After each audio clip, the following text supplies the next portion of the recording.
Oh, ano naman yung pinakagusto mo kay ano, ng mga characteristics ni Liza tapos yung ginawa niyang natuwa ka talaga? Yung dimples. Hindi.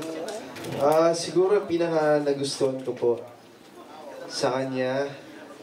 Noong una, akala ko niloloko niya ako eh. Yung mga similarities namin, sinasabi niya, mga favorite niya, yung mga ayoko, ayaw din daw niya. Noong una, akala ko, parang hindi naman nata totoo to, niloloko mo lang ako eh.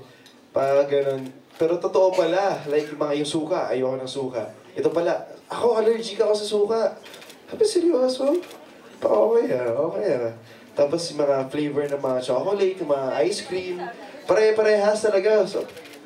So unti-unti parang, kahit sa mga iba-ibang bagay, basta marami.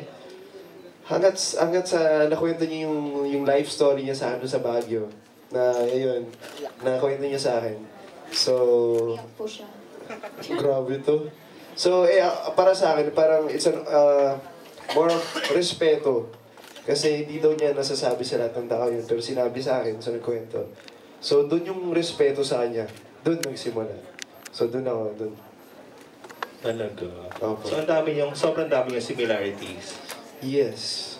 Tapos ano yung, may ginawa na ba siya, Ken, na medyo na-touch ka or kinilig ka? Na-touch? Ano?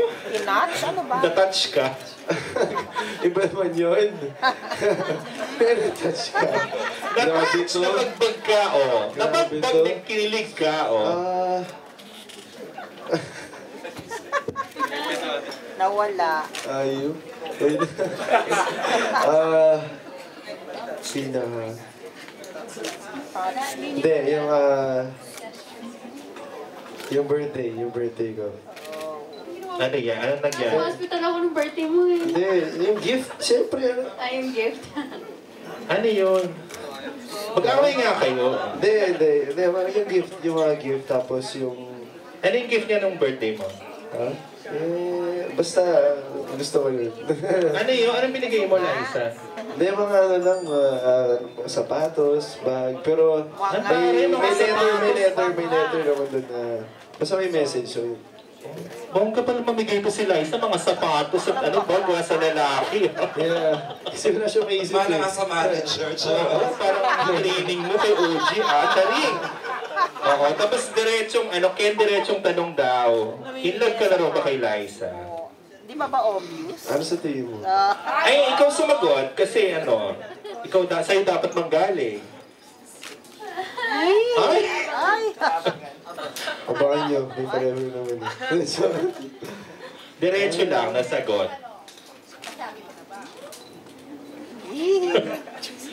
yun na yun. Ayaw tumingin. Ano Yun yun? na yun. So, di ba? Ano sabi direct? Ano? Silence means... Silence means? Yes. You know, Wow, so react ka nga, Liza. So, ibig sabihin, in love na siya sa'yo kahit hindi niya sinabi dahil silence daw. Anong reaction mo, Liza? Ay, tawa, girl. silence means? Alam mo na ba yon? Sinabi na ba sa'yo ni Ken o pinaramdam na sa'yo? Nagsabi na ba? Nasabi na ba niya? Na-verbalize na ba niya? Pinaparamdam naman po. Pinaparamdam. Hindi pa sinasabi ng diretsyo. Maraming beses na sa eksena nga lang. So, hulaan. Hindi, yung hindi... Pero parang totoo eh. Yung hindi eksena, hindi niya pa nasabi sa'yo, Liza. Wala siya mga love you sa text. Love you, ganyan. Charing. Miss you. Miss you, love you, may ganyan. Walang ganun sa text. Mama, chuchu. Joke lang. Mama, chup-chup kayo. Ano? Hindi niya pa nababanggit. Allah. Ay! Hindi kayo magjowa na kayo. Ito totoo. Boss. Totoo ba? Ito na, ito. Alan Dionis, Sige, Ricky Hill. ito na. Oh. Silence means yes. Joke lang. Boss, nasabi ko na po sa kanya yun. Ay, ano sinasagot niya, Ken? Sabi. Ano sagot niya? Sagot mo, Liza. Thank you sa I love you, thank you. Ganon? May moving ganun. Ano nga? Ano sagot mo, Liza? Ikaw naman sumagot. Ano? Love you too? Ganon? Ay, hindi ko ano lang. Ano? Thank you. Thank you.